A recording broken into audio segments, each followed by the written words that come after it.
سہری transmission میں ایک بار پھر خوش آمدید. ضیاء اللہ شاہ بخاری صاحب ضمنی بات ہوگی کہ نبی کریم صلی اللہ علیہ وسلم کا جو ارشاد ہے کہ میرے لیے ساری زمین مسجد بنا دی گئی, اس سے مراد کیا لی جاتی ہے؟ نبی پاک صلی اللہ علیہ وسلم نے اس امت کی آپ کی نسبت جلیلہ کی برکت سے جو امتیازی شان اور خوبی ہے وہ بیان کی. آپ فرماتے فضلت علی الانبیاء بست, کہ مجھے اللہ نے دوسرے نبیوں کے مقابلے میں 6 الگ انفرادی خصوصیات عطا کی ہیں, فضیلتیں عطا کی ہیں. ان میں آپ نے فرمایا تھا جعلت لی الارض مسجدا وطہورا, اللہ نے پوری روئے زمین ہمارے لیے مسجد بنا دی. اس کا مطلب یہ ہے دیگر جو انبیاء تھے نا پہلے اور ان کی امتیں, وہ اپنی عبادت ہر جگہ پہ نہیں کر سکتے تھے, مخصوص عبادت گاہوں کی سوا عبادت خانے کے بغیر کر نہیں سکتے تھے.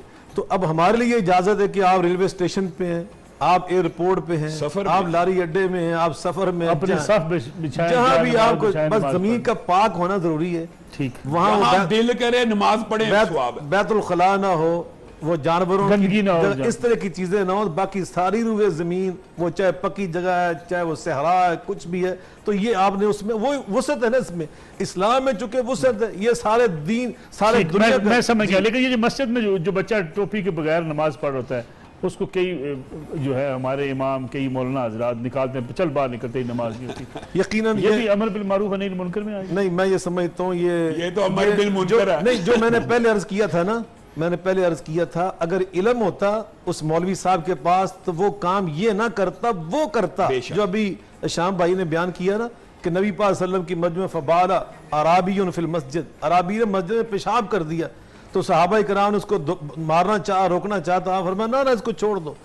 تو آپ نے جس محبت کے ساتھ محدثین نے جو نیچے لکھا ہے تو اس میں آپ نے تدریس و تعلیم کا طریقہ سکھایا. ٹھیک ہے, چاہے جائے کہ ایک بچہ ہمارے پاس آ رہا ہے, دیکھیے جس مسجد میں بچے نہیں نہ آتے انہیں پھر یاد رکھنا چاہیے جب وہ بچے بڑے ہو جائیں گے نا تو بڑے بھی نہیں آئیں گے, تو بڑے ہو کے بھی نہیں آئیں گے. ٹھیک ہے. شاہ میرے صاحب, یہ جو بعض اوقات ہم دیکھتے ہیں, میں نماز پڑھ رہا ہوں, ایک صاحب پیچھے سے آتے ہیں, وہ لکڑی کی بنی یا اس کی چھلکے کی بنی, کھجور کی چھلکے کی بنی ٹوپی اٹھاتے ہیں, میں نماز پڑھتے میرے سر کے اوپر سے زبردستی سے ٹھوس کے چلے جاتے ہیں.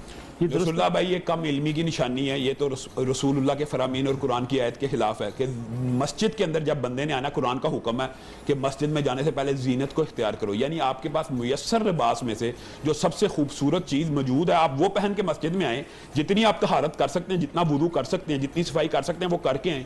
آپ یہ بتائیں وہ کھجور کی ٹوپی جو ہے, جو چھال کی آپ جس کی مثال دے رہے ہیں, وہ اپنے گھروں میں یا شادی بیاہ میں تو پہن نہیں سکتے, لیکن اللہ کے دربار میں وہ پہن کے کھڑے ہونا چاہتے ہیں اور پیچھے سے کوئی آ کے زبردستی رکھ لیتا ہے. پہلی بات یہ کنسیپٹ بھی کلیئر ہونا چاہیے کہ ٹوپی کے بغیر نماز ہو جاتی ہے. میرے بھائیو, ٹوپی یہ کس نے کہا, یہ بتائیں, یعنی ٹوپی کے بغیر یہ کس نے کہا کہ نماز کا لباس سطر تھا؟ نماز کا لباس سطر ہے. میں آپ کو ایک بات بتاتا ہوں, اگر ہم سب کا عقیدہ ہے, سب کا مسلمانوں کا عقیدہ ہے نا کہ رسول اللہ صلی اللہ علیہ وسلم نے زندگی میں ایک نماز بھی داڑھی کے بغیر نہیں پڑھی, داڑھی کے بغیر والوں کی ان کے نزدیک ہو جاتی ہے, تو ٹوپی کے بغیر والوں کی نہیں ہوتی. یعنی داڑھی جو کلین شیو ہے اس کی نماز نہیں ہونی, یا جس کی داڑھی چھوٹی ہے اس کی نماز نہیں ہونی, ہو جانی ہے. تو ٹوپی تو فرض میں سے بھی نہیں شامل, واجب میں بھی نہیں شامل, ہاں احترام میں شامل ہے کہ اللہ کے سامنے سر ڈھانپ کے کھڑا ہونا چاہیے. لیکن کیا یہ بات درست نہیں ہے کہ جب اوائل اسلام میں نماز پڑھنے کا طریقہ کار یہی تھا, سطر صحابہ ڈھانپتے تھے ناف سے لے کے, حتیٰ کہ آپ نے یہ جو بات کی ہے, ایک بات یہ جو کی ہے, بعض حدیث میں آتا ہے کہ ایک بچے کو جب امام بنایا گیا تو اس کے پاس اتنا کپڑا بھی نہیں تھا کہ پورا سطر صحیح طرح ڈھانپا جاتا, تو پھر اس کو کہا گیا کہ یہودی عورت نے تانا دیا, یہودی عورت نے تانا بھی دے دیا کہ یہ جب سجدہ کرتا ہے تو اس کا تو سطر کھل جاتا ہے, تو تم اس کے پیچھے نماز پڑھتے ہو. گویا چند باتیں نا غلط العام کہہ لیں یا غلط العوام بھی کہہ لیں, چند باتیں غلط بھی عوام میں مشہور ہیں.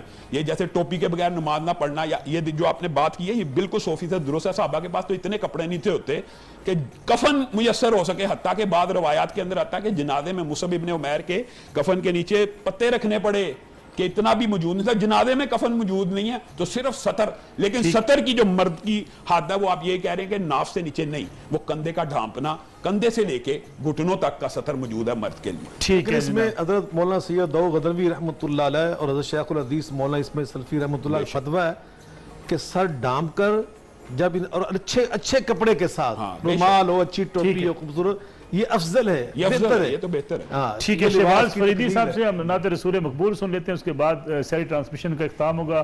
روزہ رکھیں آپ, سحری کھائیں, ثواب حاصل کریں, اور کل انشاءاللہ آپ کی خدمت میں دوبارہ حاضر ہوں گے.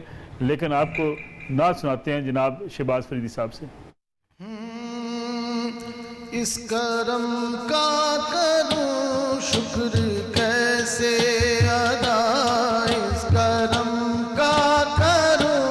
شکر کیسے ادا جو کرم مجھ پہ میرے نبی کر دیا، اس کرم کا کروں شکر کیسے ادا، اس کرم کا کروں شکر کیسے ادا جو کرم مجھ پہ میرے نبی کر دیا۔